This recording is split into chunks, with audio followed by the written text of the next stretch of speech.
حضرت معقل بن یسار رضی اللہ تعالیٰ عنہ سے مروی ہے کہ نبی کریم صلی اللہ علیہ وآلہ وسلم نے فرمایا، جو شخص صبح کے وقت 3 بار یہ الفاظ کہے،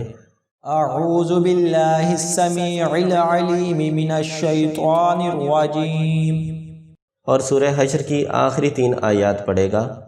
تو اللہ تعالیٰ اس کے لیے 70,000 فرشتے مقرر کر دیتا ہے جو شام تک اس کے لیے دعائے رحمت کرتے ہیں،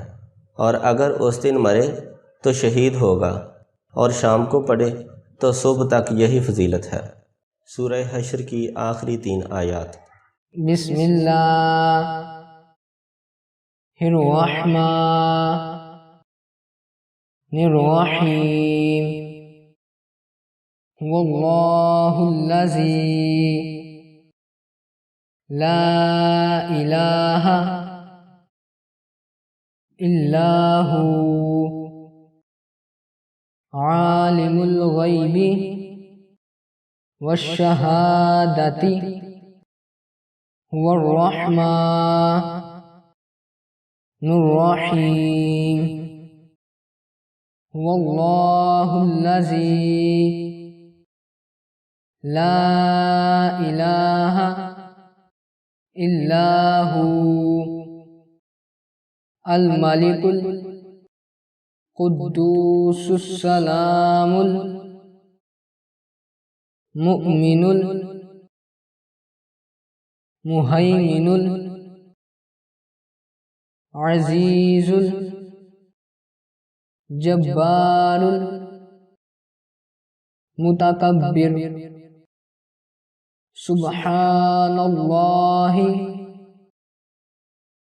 عما یشرکون،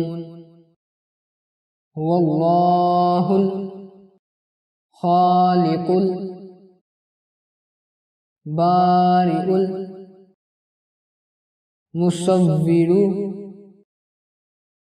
لہ الاسماء الحسنى، یسبح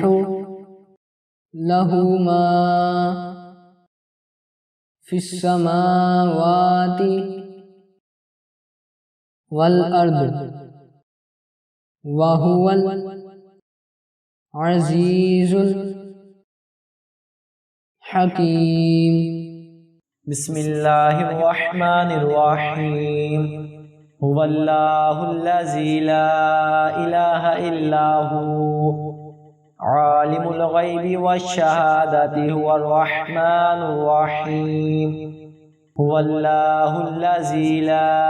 الہ الا هو الملک القدوس السلام المؤمن المہیمن العزیز الجبار المتکبر، سبحان اللہ عما یشرکون، هو اللہ الخالق البارئ المصور، لہ الاسماء الحسنى، یسبح لہ ما فی السماوات والارض وہو العزیز الحکیم۔